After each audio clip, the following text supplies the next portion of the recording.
पूरी तैयारी पूरे देश की हुई। इस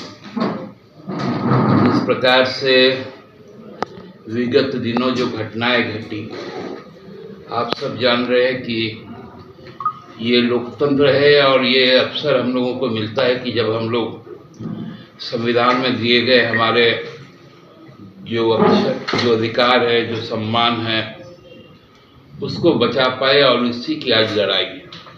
मूलतः झारखंड इस बार लोकसभा का चुनाव झारखंड राज्य के मूलवासी आदिवासी अल्पसंख्यकों का जो अस्मिता का संकट है, उस संकट को समाप्त करने के लिए चुनाव लड़ रहा है। 2019 में आप लोगों ने सबने देखा कि हम लोग सरकार में आए।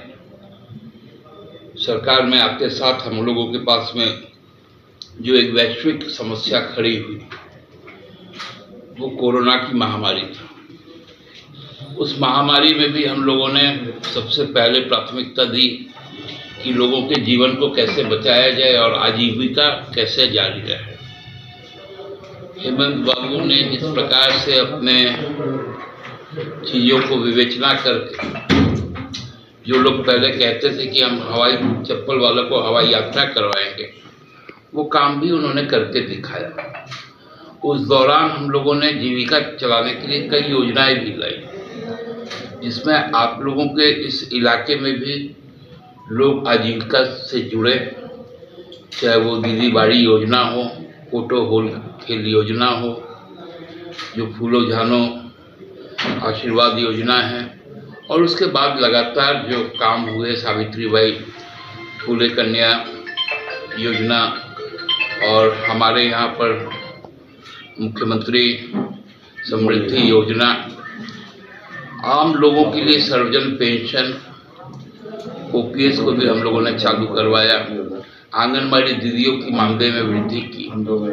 लगातार जो काम हो रहे थे, ये काम कहीं ना कहीं खटक रहे थे लोगों के दिल में, जो भाजपा के लोग हैं। उसके बाद मनरेगा का एक पुराना, जिसको रघुवर दास ने क्लीन चिट दे दिया था अपने सरकार में रहते हुए, वो एक घोटाला मनरेगा का था जो अर्जुन मुंडा के समय हुआ था, जिसमें उस समय की तत्कालीन जो डीसी थी, जो खूंटी में, चतरा में, पलामू में रही, उनके विरुद्ध कुछ ये थे आरोप थे, जिनको रघुवर दास ने क्लीन चिट दे दी।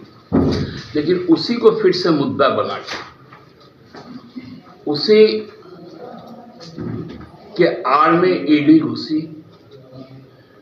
मनरेगा आज कोई नहीं जानता। फिर आया आपके यहाँ पर पत्थर के खदान, खान खनीज का घोटाला सामने आया। आप लोग उसमें भी उलझ के रह गए।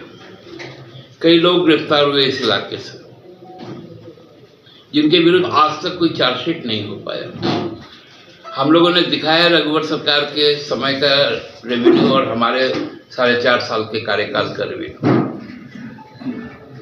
कहीं कोई जब चीजें उनको नहीं मिली, आ गया जमीन घोटाला। अब बताइए, पीएमएलए, ईडी जमीन घोटाले की बात करते हैं। कौन सी जमीन? तो भूइयारी जमीन, जिसका हस्तांतरण हो नहीं सकता।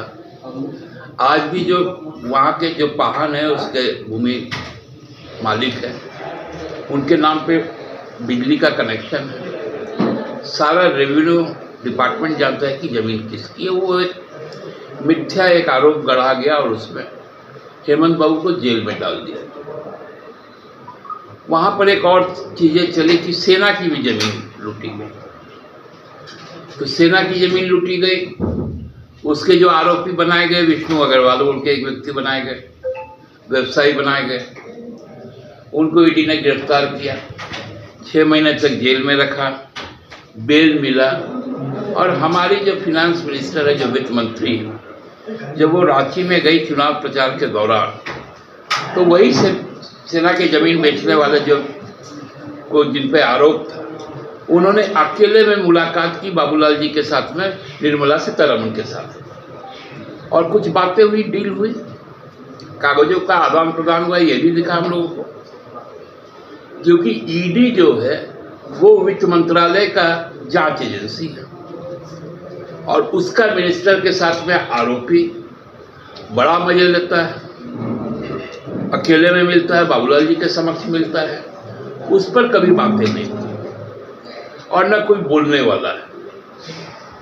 भ्रष्टाचार पे प्रधानमंत्री जी खूब बोलेगा कि हमको पहाड़ दिखता है। एलीट इंस्टीट्यूट, अगर आपके अंदर चाह है तो एलीट आपकी राह है। IIT हो या मेडिकल, आप चाहते हैं अपने आप को उत्कृष्ट दिखाना, आप चाहते हैं खुद को एक IITian के रूप में दिखना या मेडिकल के क्षेत्र में आगे बढ़ना, तो एलीट आपके लिए एक बहुत बड़ी ताकत के साथ आपके सामने है। आइए, खुलिए, बढ़िए, पहुंचिए। Elite institute.